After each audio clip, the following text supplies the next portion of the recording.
En voulant donc forcer son retour, ils ont essayé d'organiser une convention à Oudja le 29 novembre. J'ai saisi les autorités administratives qui, le 27 novembre, ont informé le MRC de ce que l'autorité administrative interdisait cette convention. Ils ont donc décidé d'outrepasser l'interdiction. Ils ont décidé d'organiser une convention en ligne. Et j'ai attendu les effets, j'ai attendu les conclusions de la fin de cette convention. J'ai saisi le MINAT pour lui demander de ne pas prendre acte des effets ou des résolutions de cette convention. La bataille, s'il y en a, c'est celle de respecter les textes. Nous sommes dans la logique de sauver le MRC d'une dérive qui est à la fois autoritaire et politique. Aucun titre n'exonère de l'application de ces textes. Je n'ai jamais été exclu du parti. C'est une tentative. Nous sommes en justice et j'attends que la justice annule cette décision unique. Le ministre Atangadji se fonde sur la correspondance à lui adressée par Joseph Thierry Okala-Ebodé. Joseph Thierry, le docteur Joseph Thierry Okala-Ebodé, qui est d'une faction, d'une des factions du MRC qui se battent pour le contrôle du leadership de ce parti. Une minute, docteur Zanga. Au moment lorsque Thierry Okala-Ebodé est saisi, il est déjà exclu du MRC? Bien sûr, puisqu'il a été exclu le 7 novembre 2018. Et la décision est applicable à partir du 8 novembre après approbation par le directeur du parti. Docteur Zanga. Donc, il y a dans la saisine du MINAT, visiblement à en croire aux déclarations du secrétaire général adjoint, il y a donc un défaut de qualité. Défaut de qualité. Le docteur Okala-Ebodé n'est plus fondé de saisir le MINAT comme membre du directoire du MRC. Comme un citoyen lambda, c'est possible, il peut saisir une administration pour manifester Parce sa que justement, le ministre de l'administration répond à M. Okala-Ebodé Joseph Thierry, membre du directoire du MRC. Ce que les textes du MRC actuel ou alors les dernières résolutions ne le reconnaissent plus comme étant membre du MRC. Donc, on va avoir une crise interne. Okala-Ebodé se revendique d'être membre du MRC. Les résolutions d'une assemblée générale ou alors d'un congrès ou d'une convention indiquent qu'il n'a plus cette qualité-là. C'est donc un problème interne au MRC. Si M. Okala-Ebodé estime qu'il a été exclu abusivement du MRC, il se réserve le droit de saisir les juridictions. Le juge administratif peut connaître de ce type de contentieux parce que les associations politiques sont régies par la loi.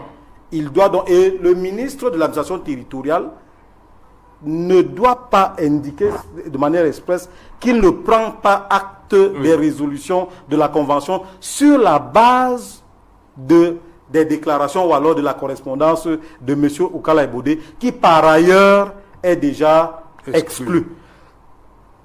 Une commission rogatoire du MINAT, parce que tutelle des associations politiques, serait allée vers le directoire du MRC pour en savoir plus clair. Mais rendu à ce jour, je pense que cette affaire est pendante devant les juridictions. Le MINAT, en principe, devrait en principe attendre donc les décisions de justice relatives à ce désaccord entre M. Okala-Ebodé et la direction du mouvement pour la renaissance du Cameroun. Merci, Dr Zanga. Simon Nitsingue, voilà, le MINAT doit-il seulement enregistrer les décisions des partis ou peut-il apprécier leur conformité avant de les reconnaître?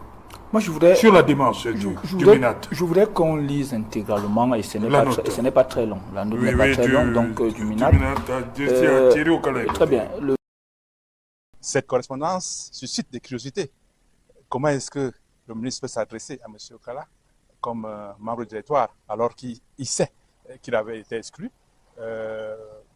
Nous considérons tout simplement cela comme une manœuvre de plus de ce ministre qui est réputé être celui, il faut le rappeler, et des abeilles et des serpents.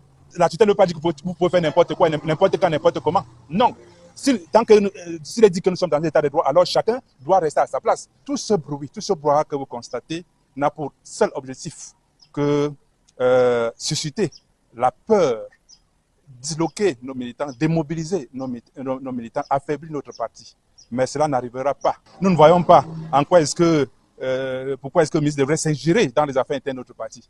Nous avons tenu une convention nationale extraordinaire le 21 décembre dernier. Après que nous ayons pris la précaution de modifier nos textes pour permettre effectivement la tenue des réunions en ligne. Et tout le monde sait qu'il y a le principe juridique selon lequel ce qui n'est pas interdit est permis. Nous disons à nos militants et sympathisants de continuer à préparer sereinement les prochaines élections municipales et législatives. À l'état actuel des choses, rien n'empêche que le MRC, Mouvement pour la Renaissance du Cameroun, ne participe aux prochaines élections municipales et législatives. D'autant plus que ce sont des élections locales où chaque commune est une circonscription pour le municipal, où chaque circonscription élective est une pour les élections législatives. C'est différent des élections présidentielles où tout le pays entier est une circonscription unique. Là, c'est commune par commune, circonscription législative par circonscription législative. Vous pouvez être, une liste peut être disqualifiée ou invalidée dans une commune A, mais validée dans une commune B. Pareil pour les législatives. Solafit, une entreprise, un système, une vision. Que vous dirigez une boutique, une pharmacie, un restaurant, une entreprise de distribution, une unité de production, un ONG ou une entreprise de services professionnels, votre entreprise fait face aux mêmes besoins fondamentaux, à savoir exactement ce qui se passe et ce qui s'y passe. Combien avez-vous vendu? Combien gagnez-vous réellement? Qui vous doit de l'argent? Où va votre argent? Que se passe-t-il avec vos stocks? Vos dépenses sont-elles maîtrisées? Et pour votre comptabilité, vous avez besoin de plus qu'un logiciel générique. Vous avez besoin d'une comptabilité qui comprend le système OHADA. Solafit est donc conçu autour du référentiel comptable OHADA en connectant vos opérations quotidiennes à votre comptabilité et à vos rapports financiers. Des ventes et de la facturation aux achats et à la gestion des stocks, la caisse et les opérations bancaires, le rapprochement bancaire, les dépenses, la paye, les rapports financiers, toutes vos informations sont donc connectées sur une seule plateforme. Et désormais, vous pouvez interagir avec vos données grâce à l'intelligence artificielle. Posez vos questions en français ou en anglais. Comment avons-nous performé ce mois-ci? Qui nous doit de l'argent? Quels sont nos produits les plus vendus? Et obtenir rapidement les informations dont vous avez besoin pour prendre de meilleures décisions. Que vous soyez un entrepreneur qui consulte son activité depuis son téléphone, un comptable qui gère des comptes ou un dirigeant qui exige visibilité et contrôle, Solafit est conçu pour vous. Solafit, comptabilité OHADA, gestion d'entreprise, intelligence artificielle, une seule plateforme pour mieux gérer votre entreprise. Pour plus d'informations, visitez solafitonline.com. Que ça peut vouloir dire et quel impact ça peut avoir sur la suite.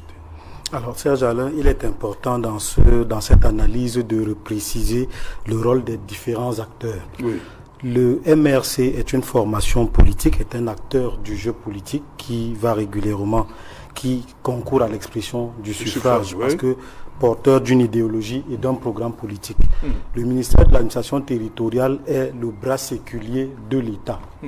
Pas du régime, mais de l'État et tutelle des groupes politiques en compétition pour le respect des règles démocratiques. Alors, l'État se doit de respecter les textes que leur proposent les formations politiques. Les associations politiques élaborent librement leurs textes, leur idéologie et même leur programme politique. En informe l'État par des mécanismes administratifs et procéduriels qui sont connus. L'État ne s'immisce pas dans le fonctionnement interne des partis politiques. Lorsque des différences surviennent, parce que il faut le relever, Serge Alain, les partis politiques ne sont pas des groupes monolithiques. Ils sont traversés par des courants, ils sont traversés par des crises. Entre membres des partis politiques, entre camarades, des conflits peuvent naître parce qu'ils interagissent au quotidien. Je rappelle que les partis, quelquefois en interne, dans leurs textes, ont des instances de régulation de leurs conflits. quand ils ont déjà réglé leur conflit, informent la hiérarchie sur des résolutions prises par les instances de régulation internes aux formations politiques. Si des protagonistes qui estiment que ces instances n'ont pas véritablement fait leur travail, elles ont le droit d'ester en justice. Et ce sont des décisions de justice qui font foi. L'administration territoriale va s'appuyer sur des décisions de justice parce que la justice est supposée être neutre.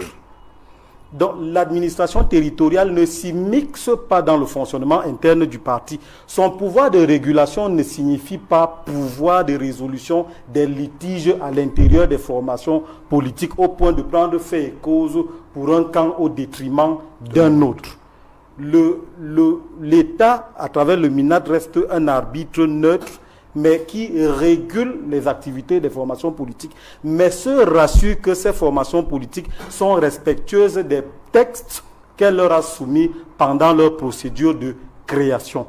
Si ces formations politiques adoptent des amendements de leur propre texte, qui est leur droit, elles ont le droit d'informer le MINAT qui a l'obligation de prendre acte des amendements survenus dans les statuts des formations politiques. Je pense que dans ce cadre-là, si un dissident ou alors un démissionnaire ou alors une personnalité suspendue dans une formation politique saisit le ministre de l'administration territoriale au nom de la formation politique, cette correspondance en réalité ne devrait pas être recevable. Si cette dernier est en conflit avec le directoire du parti et que l'affaire a été portée en justice, le MINAT s'abstient donc de s'y mixer et attend les décisions de justice, ou alors au besoin s'adresse à la hiérarchie du parti, au directoire du parti pour savoir à la réalité ce qu'il en est. Le MINAT peut entreprendre des démarches informelles allant dans le sens de l'apaisement et dans le sens de la réconciliation des différents acteurs à l'intérieur d'une formation politique. Mais cela n'est pas une obligation légale ou juridique. C'est pourquoi je parle de négociations informelles. Vous avez par exemple la jurisprudence du PC, où le ministre Sadi, ministre de l'administration territoriale et de la décentralisation de l'époque, a trouvé un terrain d'entente. Il avait réuni dans son bureau. Avait réuni les pour que protagonistes. l'UPC puisse présenter une liste pour le double scrutin 2013. Pour le double scrutin, parce que